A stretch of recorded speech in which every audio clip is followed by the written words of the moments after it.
Muy buenas noches, queridos amigos y amigas, que en esta hora te conectas a través de esta plataforma para escuchar la cápsula de esperanza. Te saluda tu hermana Marina Medina y espero que en esta noche el Señor, a través de su palabra, edifique tu vida. Hoy yo quiero hablar acerca de los hombres del corazón seco. Cuando nosotros pensamos acerca del proceso de la mente, no hay duda que la forma como nosotros pensemos marca nuestra actitud ante diferentes situaciones. Y la forma como nosotros pensamos con relación a Dios va a marcar la manera como nosotros vivimos la vida cristiana. La pregunta es si nos podemos percatar cuando nuestra forma en cómo pensamos con relación a Dios nos ayuda a vivir nuestra fe con la revelación de la palabra de Dios, o la percepción que tenemos acerca de Dios nos lleva a vivir una vida cristiana llena de esquemas que nos alejan del conocimiento de Dios. Y justamente nosotros en esta noche vamos a ver una narración donde colisiona, donde choca la religiosidad y al mismo tiempo la vida cristiana. ¿Qué es la religiosidad versus la vida cristiana? Es una historia donde choca la vida versus la muerte. Es una historia que nos muestra que Jesucristo no solamente vino a sanar lo físico, sino que también vino a sanar la ceguera que hay en el alma. Vamos entonces a estudiar Marcos, capítulo 3, versículo del 1 al 6. Y yo quiero decirte que cuando llegamos a este pasaje de Marcos, capítulo 3, del 1 al 6, realmente hay encuentros que Jesús tiene anteriormente con un grupo que en la Biblia, en el Nuevo Testamento, sobre todo los evangelios, se llaman los fariseos. Los fariseos considerados en algunos manuales o comentarios vas a encontrar que era una secta en los tiempos de Jesús. Yo podría decir más bien que era un tipo de grupo, de estamento, que existía en los tiempos de Jesús, élite. Es decir, era un grupo conformado por hombres cultos, por hombres formados en la Torá, por hombres con mucho conocimiento de las escrituras y que eran rigurosamente observadores de la ley. No solamente la ley que ellos deberían de vivir, sino cómo las demás personas aplicaban la ley. Entonces siempre estaban vigilantes de que la Torá, de que la escritura fuera cumplida por las personas. En este encuentro vamos a leer entonces Marcos capítulo 3 y vamos a ir leyendo poco a poco para ir capturando qué nos enseña esta historia en esta noche. Y Marcos capítulo 3, vamos a leer el versículo 1 y 2, dicen de la siguiente manera: Jesús entró de nuevo a la sinagoga y vio un hombre que tenía una mano deforme. Como era el día de descanso, los enemigos de Jesús lo vigilaban de cerca. Si sanaba la mano del hombre, tenían pensado acusarlo por trabajar en el día de reposo. Lo bueno de esta historia en el Evangelio de Marcos, capítulo 3, es que tenemos el mismo relato en el Evangelio de Mateo y en el Evangelio de Lucas. Y estos relatos del mismo episodio, del mismo acontecimiento, nos aportan y nos permiten, ¿verdad?, tener una panorámica amplia de lo que sucedió en esa situación o en ese episodio específico. Jesús está de nuevo en la sinagoga. Entonces podemos ver que era una costumbre de Jesús, porque no es el único pasaje, entrar a la sinagoga. Y Lucas nos aporta que Jesús no solamente entró a la sinagoga nuevamente, sino que Jesús entró a la sinagoga y estaba enseñando. Sin embargo, como bien escuchaste, Marcos nos dice que había un grupo acosándolo, vigilándolo. Hay versiones que dicen sus acosadores, sus acusadores. Estaban viendo, observando, pero qué interesante lo que ellos estaban vigilando. Fíjate que no estaban vigilando si Jesús decía algo malo, si Jesús de repente se volvía sedicioso en ese momento. Estaban vigilando si Jesús sanaba un hombre que tenía una mano deforme. Bien, Por lo general, cuando nosotros leemos este pasaje, ya sea en Mateo, en Lucas o lo leemos en Marco, nosotros vamos a encontrar que el título de este pasaje lo dicen de esta manera: el hombre de la mano seca. Pero quiero decirte que cuando nos adentramos a estudiar este pasaje, el enfoque, el énfasis no es el hombre de la mano seca.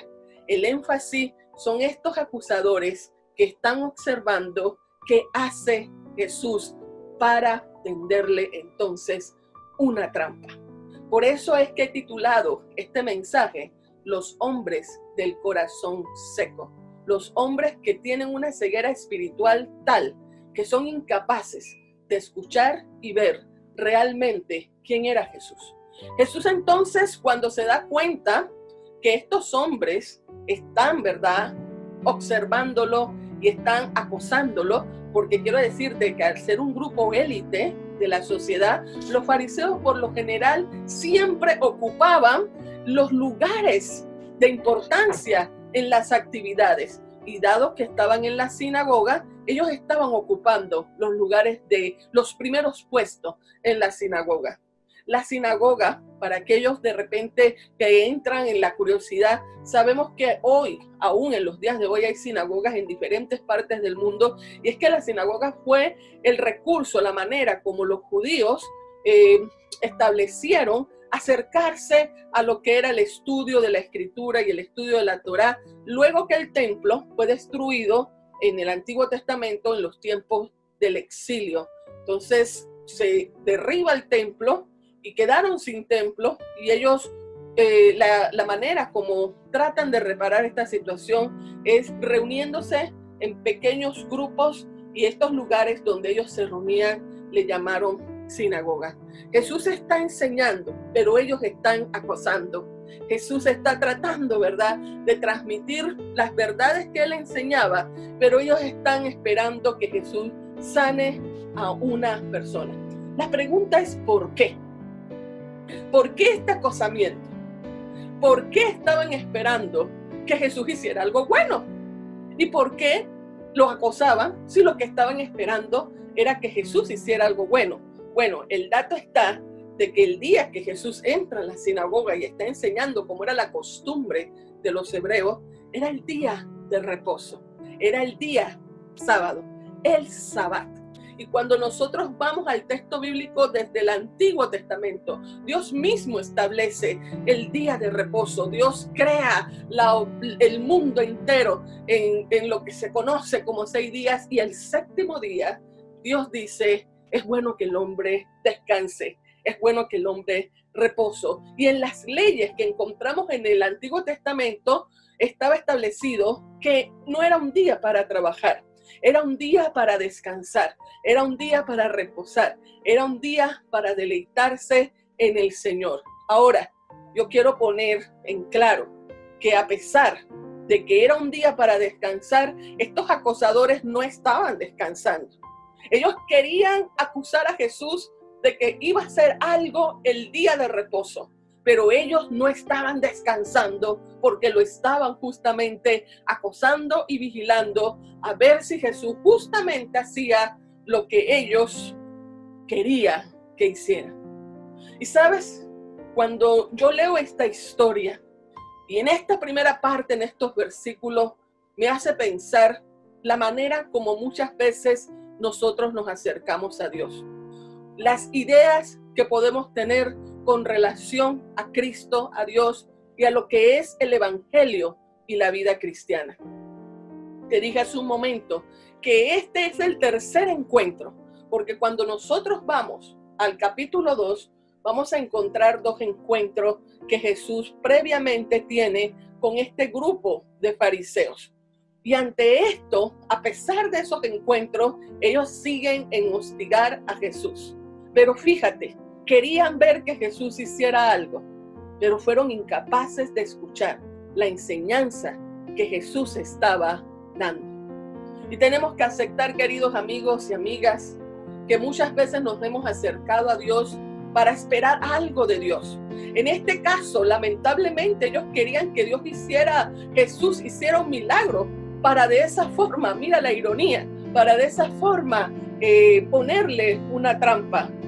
En nuestro caso, muchas veces nosotros queremos que Jesús haga algo bueno porque tenemos una necesidad. Tenemos una necesidad en áreas emocionales, tenemos una necesidad en el área económica, tenemos una necesidad en el área física. Y sobre todo en momentos como los que estamos pasando hoy día, el ser humano, la humanidad anhela ver de parte de Dios que Él obre, que trabaje, que haga como nosotros esperamos. Y tal vez cuando el ser humano no percibe que Dios actúa como él o ella espera, entonces se frustran, tanto como se frustraron estos hombres cuando ven lo que Jesús hace a continuación. Incapaces, queremos solamente ver que Jesús actúe como nosotros lo esperamos, pero muchas veces somos incapaces de escuchar lo que Él tiene que decirnos y lo que quiere enseñarnos. Entonces vamos a ver qué continúa pasando en esta historia.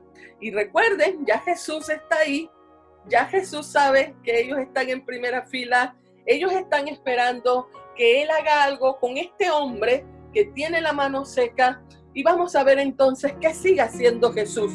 Y Jesús le dijo al hombre con la mano deforme: ven y ponte en pie frente a todos. Y luego se dirigió a sus acusadores y le preguntó: ¿permite la ley hacer buenas acciones en el día de descanso? ¿O es un día para hacer el mal? ¿Es un día para salvar la vida o para destruirla? Pero ellos no quisieron contestarles. Aquí nosotros vemos claramente, queridos amigos, de que Jesús se da cuenta que ellos están esperando que Él sane a este hombre. Lucas nos dice de que este hombre, ¿verdad? Este hombre que tiene la mano deforme, que tiene la mano seca, su mano era la mano derecha. Entonces, cuando nosotros nos ponemos a pensar sobre una mano derecha seca, nos habla también esto de funcionalidad. Esto era un gran mal para este hombre si fuese diestro. Y las palabras griegas que se utilizan con relación a este hombre de la mano seca hacen ver que no era un hombre que había nacido con la mano deforme. Hacen ver que era un hombre que había sido afectado por algún tipo de situación, algún tipo de accidente en su vida que afectó su mano y que por ende afectó su trabajo, afectó su sostenibilidad y afectó, ¿verdad?, su vida. Este hombre tiene una gran necesidad. Y mientras este hombre está ahí, tal vez él sigue esperando que Jesús hiciera algo.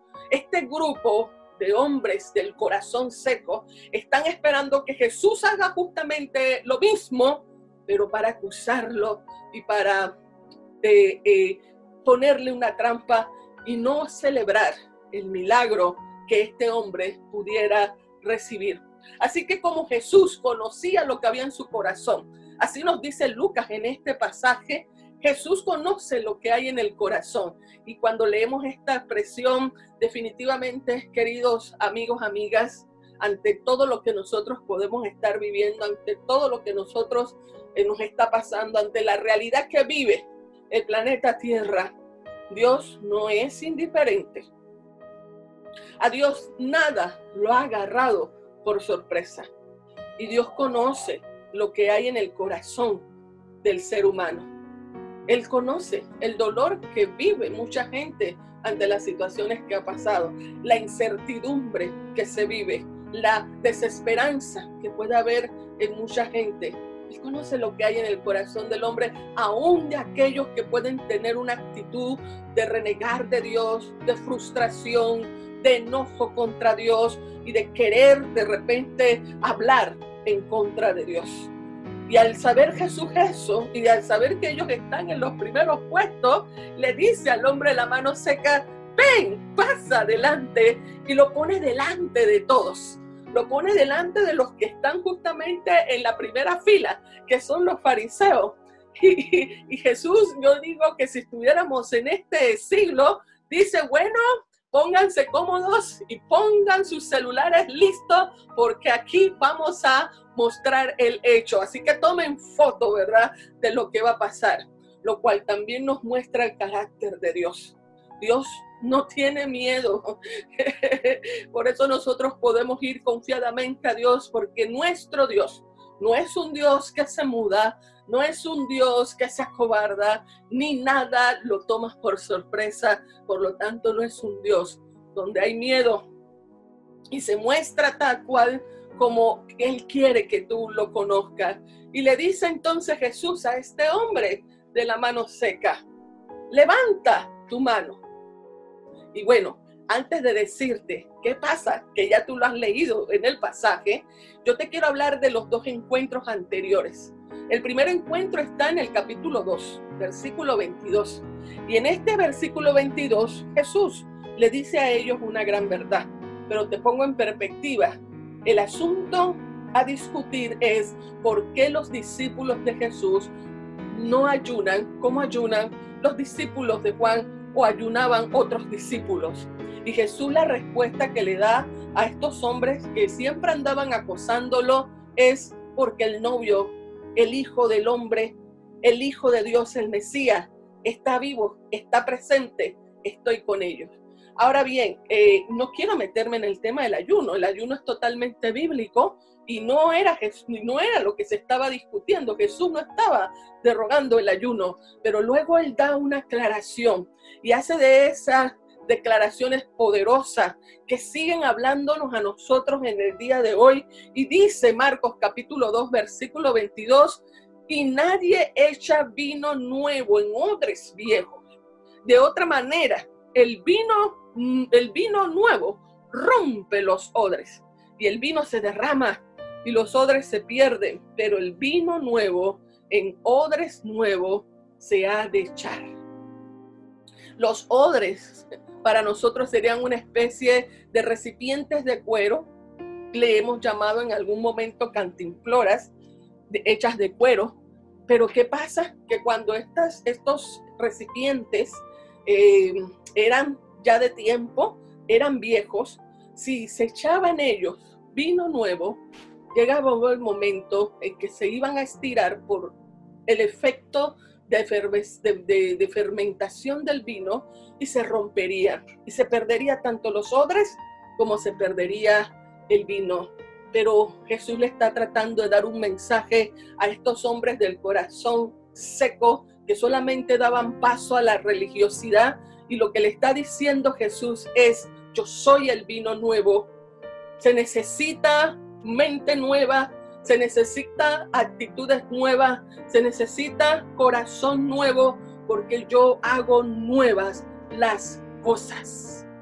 Ante los tiempos de cambio que nosotros estamos viviendo, no veamos estos tiempos de cambio y estos tiempos en donde han pasado muchas situaciones del todo de manera negativa, sino veámoslo, Señor, en medio de esta circunstancia, qué es lo nuevo que tú quieres traer, qué es lo nuevo que quieres poner en nosotros, qué es lo nuevo que quieres cambiar y quieres transformar en nosotros. Estos hombres no se daban cuenta que el Hijo del Hombre estaba allí. Esos hombres no se dieron cuenta por su corazón seco que Jesús caminaba en medio de ellos. No podían abrirse a un nuevo esquema, a un nuevo paradigma, y es necesario que nosotros podamos saber de que llegan momentos en la vida nuestra que Dios quiere hacer cosas nuevas y se necesita odres nuevos, una forma de pensar diferente, una apertura de corazón para que Dios, ¿verdad?, derrame en nosotros ese vino nuevo, su presencia, su Espíritu Santo, su poder en nosotros. El segundo encuentro pasa esa situación y está Jesús con sus discípulos, y los discípulos comienzan a arrancar las espigas del trigo para poder comer. Esto era totalmente permitido según lo que nos dice Deuteronomio capítulo 23, versículo 25. Y Deuteronomio 23, 25 nos dice: cuando entren en la mies de su prójimo, podrán arrancar espigas con tu mano mas no aplicarás hoz a la mies de tu prójimo. Y eso era lo que estaban haciendo los discípulos. Los discípulos estaban arrancando sin aplicar esa hoz. ¿Cuál fue el problema? ¿Por qué nuevamente estos hombres del corazón duro que solamente dan paso a la religiosidad vuelven a confrontar a Jesús? Porque justamente lo estaban haciendo en el día de reposo. Y ante esa confrontación, Jesús le dice a ellos, recuerden a David, les saca un episodio que está en el Antiguo Testamento sobre el rey David, y le dicen, recuerden al rey David, cuando él y sus hombres estaban cansados, tuvieron hambre, lo único que había era el pan que estaba en la mesa de la preposición, y esto era en el tabernáculo, en el lugar, ¿verdad?, en el santuario, y los únicos que podían tomar ese pan y comer ese pan eran los sacerdotes. Sin embargo, David lo tomó, se alimentó y alimentó a sus hombres, y Dios no hizo nada. Dios no se puso bravo. Es lo que David, es lo que Jesús, estaba enseñando. Y luego remata este episodio con una frase que obviamente a los hombres de corazón seco le hizo mucho daño porque no la aceptaban. Y dice el verso 27 del capítulo 2, también les dijo Jesús es el que está hablando, el día de reposo, ese día de descanso fue hecho por causa del hombre y no el hombre por causa del día de reposo. Por tanto, el Hijo del Hombre es Señor aún del día de reposo. Esa expresión le causó una convulsión a estos hombres que se trastocaron, porque Jesús no solamente estaba diciendo, señores, no se esclavicen. Dios creó el día de reposo para el ser humano. Pero no solamente Jesús dice esto, sino que Jesús dice, y yo soy el Señor del día de reposo. Esto segundo que pasa en este encuentro, esta declaración que está haciendo Jesús ante situaciones cuando nosotros estamos trabados en nuestros paradigmas y en nuestros esquemas y aún a veces hasta en nuestra religiosidad, porque pensamos, bueno, si yo estoy haciendo bien, ¿por qué me suceden cosas malas? Y comenzamos a enojarnos con Dios por lo que nos está pasando y no entendemos qué es lo que nos está pasando. Pues quiero decirte que el Señor es Señor. Jesús es el Señor y el Señor sabe cómo bien Él hace las cosas. Quiero decirte que a veces nosotros nos envolvemos en nuestro esquema, en nuestras ideas, en nuestros paradigmas, que es necesario muchas veces que lo rompamos en aspectos que Dios ha creado y son aspectos esenciales para bendecir la vida de la humanidad, para la vida del ser humano. Aspectos como el amor, aspectos como el trabajo, aspectos como el dinero, aspectos como las relaciones, ¿verdad? Aspectos como el descanso, y todos estos aspectos han sido creados. Cuando hablo del dinero, hablo de esa capacidad de poder producir.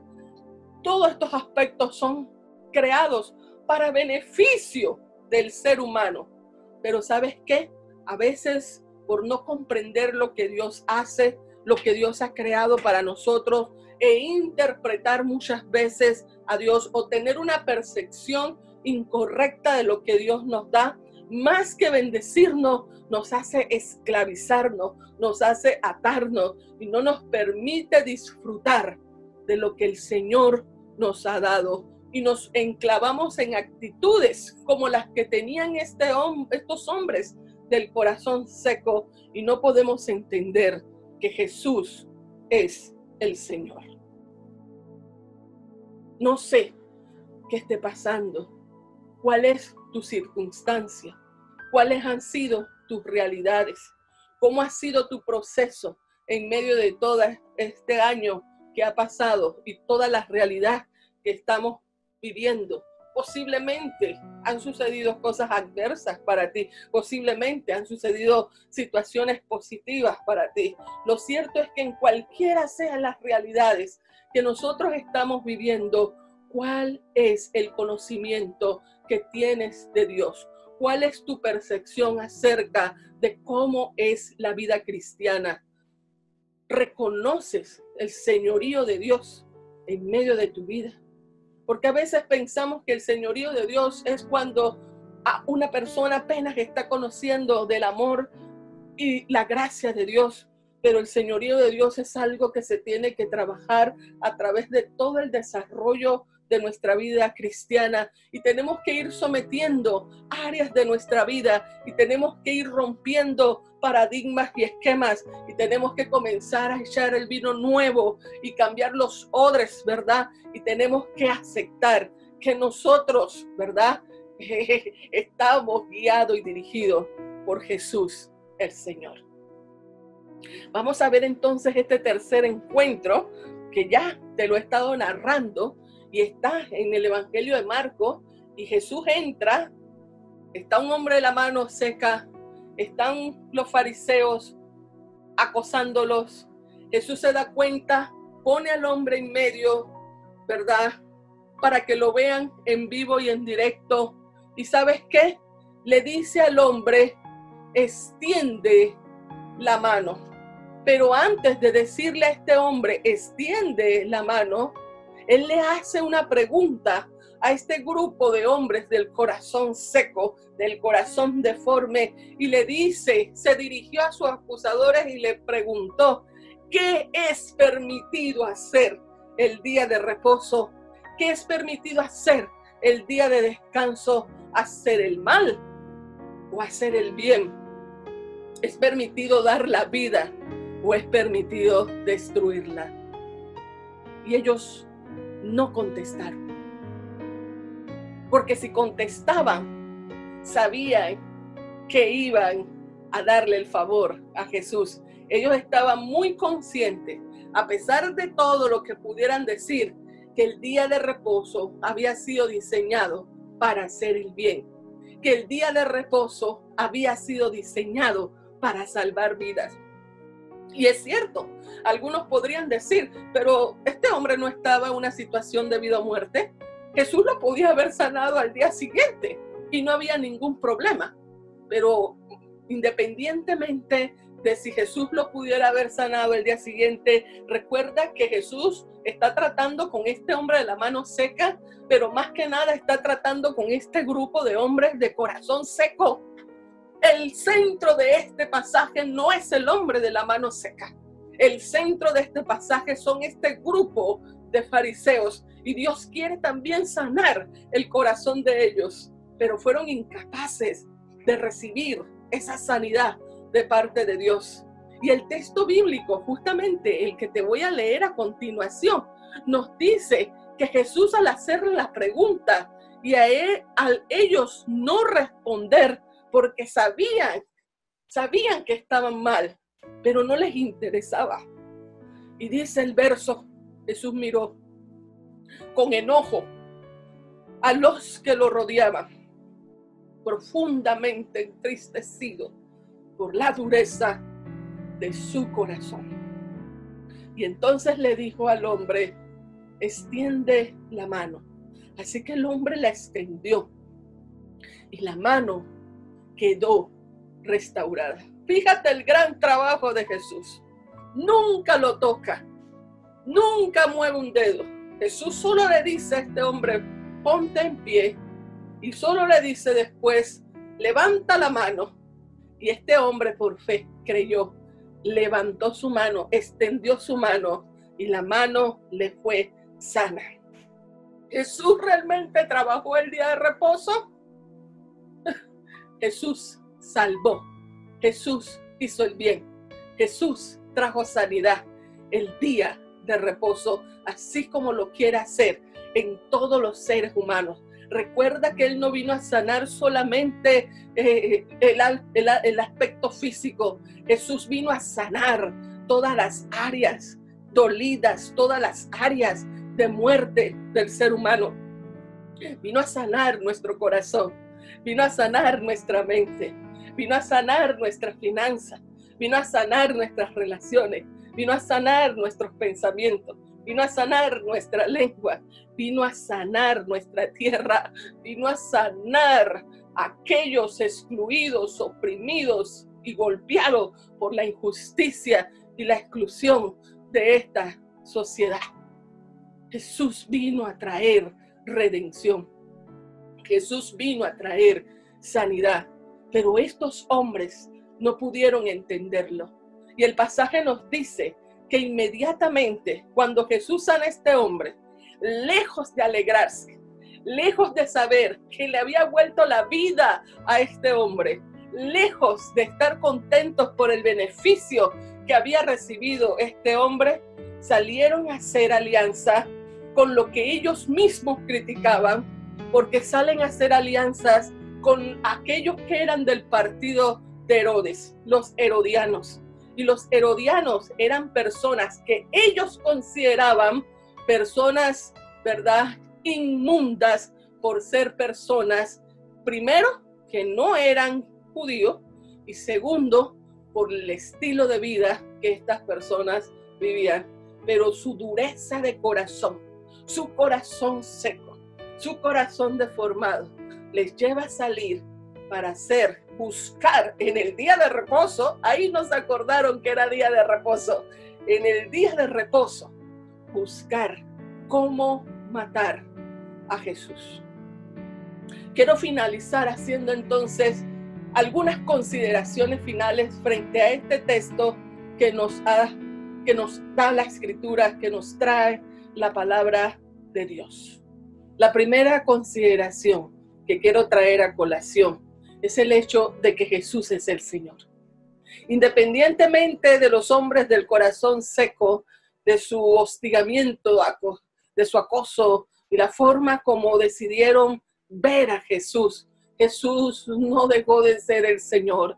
Es el Señor del día de reposo. Es el Señor que sanó a este hombre de la mano seca. Y es el Señor que quiso cambiar los corazones de estos hombres de la mano seca. Jesús sigue siendo el Señor hoy día, independientemente de las situaciones, de los asuntos que no comprendamos, de las maneras como nosotros vivamos o creamos que se vive la fe. Jesús es el Señor y quiere cada día tomar nuestra vida y que nosotros podamos conocerle mejor y nosotros podamos decir: Padre nuestro que estás en los cielos, santificado sea tu nombre, venga tu reino, hágase tu voluntad. El segundo aspecto, y que de hecho este pasaje lo trae a relieve, es como yo te dije al inicio, es el conflicto entre lo que es la religiosidad y lo que es la vida cristiana. Y me hace pensar en lo que justamente nos dice el Santiago en su epístola, en el capítulo 1. Y Santiago en el capítulo 1, versículo 22, nos dice de esta manera: ¿en qué consiste la verdadera religión?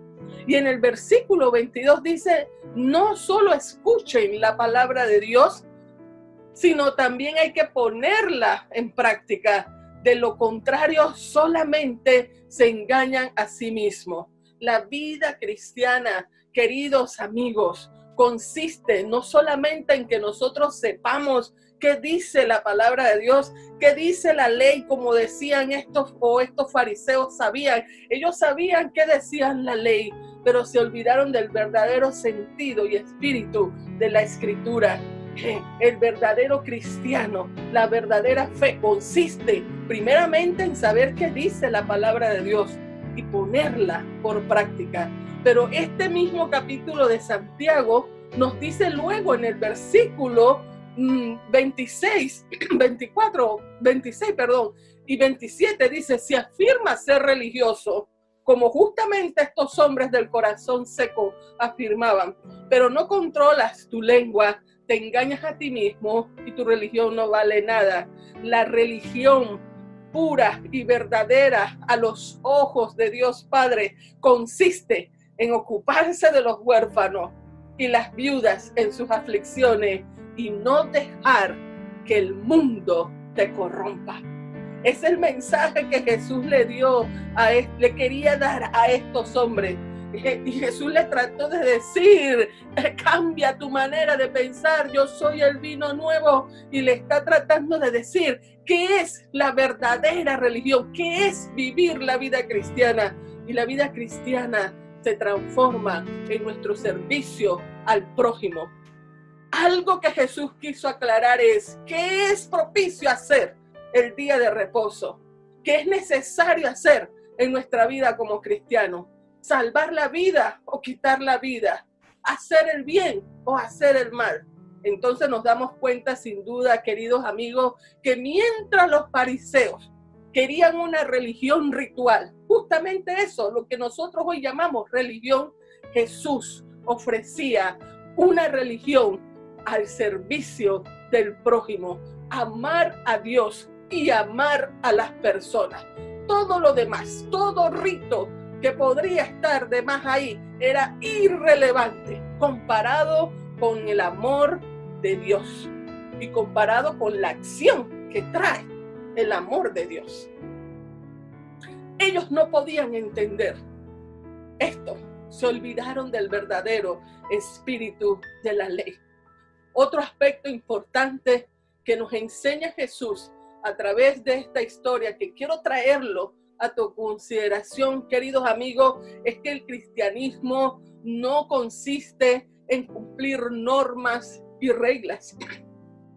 No pienses que de repente la iglesia de Cristo se limita a las 4 paredes del templo. No pienses que el cristianismo se limita únicamente a asistir a la iglesia, pagar mis diezmos y escuchar música cristiana. Todo eso es parte de nuestro cristianismo, pero la vida cristiana va más allá de estas actividades. No se trata de rituales, no se trata de actividades, se trata de una relación que se transforme en día a día, ver el accionar de Dios en nuestra vida y nosotros podamos estar en obediencia con el Señor. Si bien todas estas cosas son necesarias, nunca podemos olvidar que la vida cristiana consiste en hacer el bien. Nunca podemos olvidar que la vida cristiana consiste en amar. Nunca podemos olvidarnos que la vida cristiana consiste en el perdón, en el servicio, la misericordia. Ese es el corazón del cristianismo. Y por eso, tal vez todo este momento que hemos estado pasando, donde la iglesia no se pudo reunir en las 4 paredes, fue el momento propicio para que pudiéramos evidenciar qué es hacer la vida cristiana. Y la vida cristiana es escucharnos unos a otros, el orar unos por otros. Si bien no nos podemos abrazar, te puedo llamar y puedo orar por ti. Puedo preguntar cómo estás, saber dónde hay necesidades y de lo poco o mucho que podamos tener, aportar. Poder saber de que evangelizar viva más allá de las 4 paredes de la iglesia y lo podemos hacer desde nuestra casa y en nuestra casa. Esa es la vida cristiana, por eso hay que romper los odres, por eso tenemos que comenzar a ver al Señor del día de reposo y poder dejar que Él sane nuestro corazón si también se ha secado. Y por último te traigo a consideración que la vida cristiana, queridos amigos, consiste en la obligación de atender la necesidad humana primero que cualquier otra necesidad elemental. Primero son las personas, primero es el ser humano, porque para Dios primero es la vida humana. Que nosotros todos cuando hagamos uso de los aspectos santos, como ellos trataron de tomar algo santo para desvirtuar a Jesús, sea siempre para servir al prójimo y sea siempre, para nosotros poder atender la necesidad humana. La gente importa más que los sistemas. La gente importa más que los rituales. La gente importa más. Y nosotros cuando amamos, honramos a Dios y honramos a nuestro semejante. Que el Señor a través de esta historia te permita examinar si estoy como el hombre de la mano seca que necesita ver el favor de Dios y Dios es el Señor para hacerlo, o si estoy como estos hombres donde la condición de ellos estaba peor, corazones secos que necesitaban vino nuevo. Que Dios nos ayude, queridos hermanos, y que esta cápsula te permita reflexionar e invitar al Señor a que Él pueda traer a tu vida, ¿verdad? Aliento, sanidad, esperanza y liberación. Que Dios te bendiga.